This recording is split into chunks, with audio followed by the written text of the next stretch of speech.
C'est pourquoi moi, quand tu me dis que Kagame a réussi, moi je vais te poser la question, il a réussi en quoi? Kagame, c'est le house negro. Ce sont les domestiques des Blancs. Un homme qui accepte d'aller lécher les bottes des Américains pour faire tuer des Noirs africains. Et vous dites qu'il a réussi. Vous suivez le langage des Blancs qui dit Kagame is a successful leader. Il a réussi en quoi? J'avais fait une vidéo il y a longtemps, je ne sais pas, en 2013. Là, je dis, moi, réussir au Rwanda, ce n'est pas construire les buildings, oh, les avenues, on ne jette pas des papiers. Ça, c'est faux. Même dans la Bible, Jésus parlait de tombeaux blanchis. Tu peux aller dans un cimetière, c'est plus propre que Kigali. Aux États-Unis, il y a des cimetières plus propres que Kigali, mais en bas, là, en dessous de ces tombeaux-là, c'est ça la question. Qu'est-ce qui est caché en dessous de Kigali? C'est ça la question que moi je vais poser à Kagame. Tes rues sont propres, tes avenues, tes boulevards, tu as construit. Où est-ce que tu as trouvé cet argent? C'est l'argent du sang. Il y a le sang du peuple congolais qui est en train de crier dans les maisons des Rwandais, dans la nourriture qu'ils mangent, dans l'eau qu'ils boivent. Il faut leur dire ça. Dans les avenues qu'ils ont construites, avec l'argent du sang des Congolais, en tuant des millions de Congolais, tout. Ce n'est pas un pays à envier. Une personne spirituellement élevée, c'est un tombeau. Le Rwanda que vous voyez là-bas, c'est un cimetière. On a seulement amélioré le dessus. En bas, il y a des eaux. Beaucoup d'eau d'abord. Mais il ne faut pas d'abord leur génocide là-bas. Kagame allait construire le Rwanda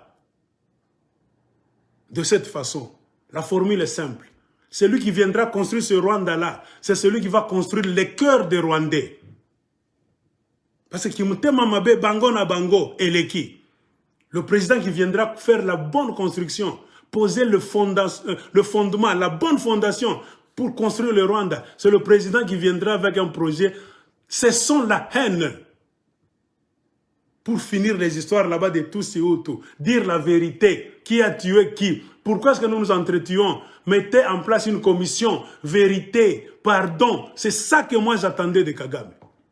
On va me dire, le sac à Kigali est propre. Kigali est propre avec l'argent des Congolais, l'argent du sang. Vous venez voler, vous me dites que Kigali c'est quoi? Rwanda c'est quoi? Il y a quoi là-bas? C'est pourquoi je te dis, si tu es spirituellement élevé de ces pays, quand tu entres comme ça, tu tombes malade. Moi, je connais des gens qui me disent, chaque fois qu'il va à Kigali, il tombe malade. Il sent, il y a une force négative. Trop de mal a été fait sur cette terre-là. Ils n'ont jamais demandé pardon. Ils ne se sont jamais réconciliés pour purifier l'endroit. C'est spirituel. C'est pourquoi je vous dis, même au Congo, vous allez échouer. Pourquoi? Les morts passent chaque fois. Ils ont besoin de repos. Il y a beaucoup de choses. On peut vous ouvrir les yeux pour vous dire, faites d'abord ça. Vous verrez que même le président, tu vas t'asseoir seulement dans la chaise comme ça, tout s'arrange. Tu n'auras même pas le temps de voyager pour chercher des sponsors, des partenaires. Ils viendront de même. Comme Dieu dit dans la Bible, je te donnerai du repos. Ça peut se faire au Congo. Mais c'est la méthode. Vous utilisez une mauvaise méthode des escrocs. Shortcut. Chez Dieu, il n'y a pas de raccourci. Félix a voulu utiliser un raccourci. Tu vois là où ça l'a amené, sens unique. Aller simple, sans retour. Il veut maintenant rentrer pour nous faire croire qu'il est honnête. Tu ne retournes pas. Dans ces histoires là-bas, c'est one way. Continue à partir. C'est ça le problème du Rwanda. Construire le Rwanda, c'est construire le cœur des Rwandais. Pour qu'ils puissent s'asseoir ensemble, se pardonner, dire des vérités, regretter leurs méfaits, promettre de ne plus refaire ça, bâtir un pays là où il ferait beau vivre. Tous les chercheurs du monde tombent tous d'accord que le Rwanda c'est un volcan, là où ça se trouve. C'est un volcan. N'importe quand, ça peut se déclencher encore. Comprenez pourquoi Kagame, c'est comme un pays qui est en guerre. Un pays là où tout le monde espionne tout le monde, tu as peur de quoi? Un pays là, les militaires, chaque fois, c'est comme si le pays est en guerre, alors vous dites que vous êtes en paix, vous avez la sécurité. Un pays là où vous échouez même à faire la sécurité chez vous. Vous commencez à faire entrer l'armée, traverser votre frontière pour aller assurer votre sécurité chez vous, sur le territoire d'un pays étranger. Et vous dites que vous êtes en paix, au Rwanda il y a la sécurité. Non. Racontez des bêtises à des imbéciles là-bas. Moi-même dans un forum comme ça, je dis, Kagame, je vais le dire des vérités. Toi, tu es en paix, toi. Tu es un pays prospère. Chaque jour, tu ne fais que manger le sang des Congolais. Un pays maudit.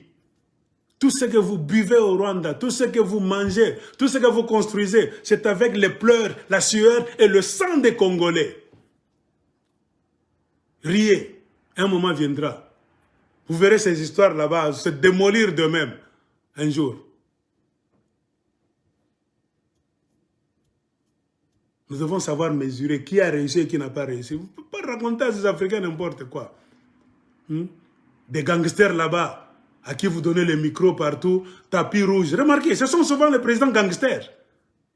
Nous les appelons des gangsters qui travaillent pour le solde des mafias. Le Rwanda, c'est la plaque tournante de la mafia internationale. C'est ça la définition d'un vrai scientiste.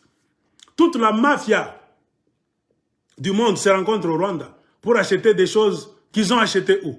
Qu'ils volent. La majorité, ça vient du Congo. Le Rwanda, producteur du diamant, producteur de l'or, ils n'ont pas de mine d'or au Rwanda, mais vous affichez même à la Banque mondiale que le Rwanda, tout ça. Dit ça, c'est la mafia, dit.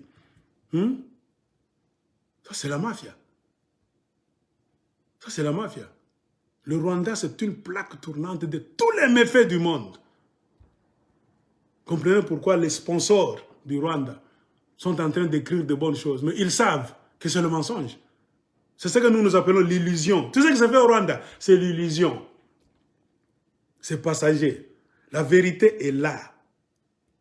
Sous le sol du Rwanda, il y a beaucoup d'eau, mais il ne faut pas abattre. Les ossements sont en train de demander jugement jusqu'à aujourd'hui. En bas, il y a du feu. Beaucoup de gens sont là. Ils vivent avec l'épée de Damoclès sur la tête. La population du Rwanda, c'est au moins 12 millions aujourd'hui.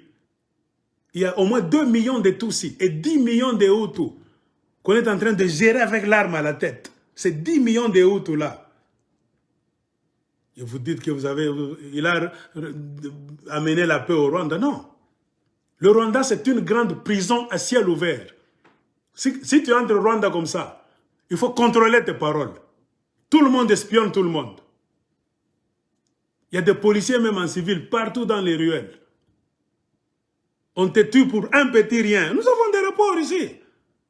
Les mêmes blancs qui les encouragent, ce sont les mêmes blancs qui écrivent des rapports pour donner au monde. Alors qu'est-ce que vous êtes en train de faire quoi? Moi, le Rwanda ne peut jamais m'épater. Qu'ils construisent ce qu'ils veulent. C'est maudit. Tour de Babel. Tour de Babel.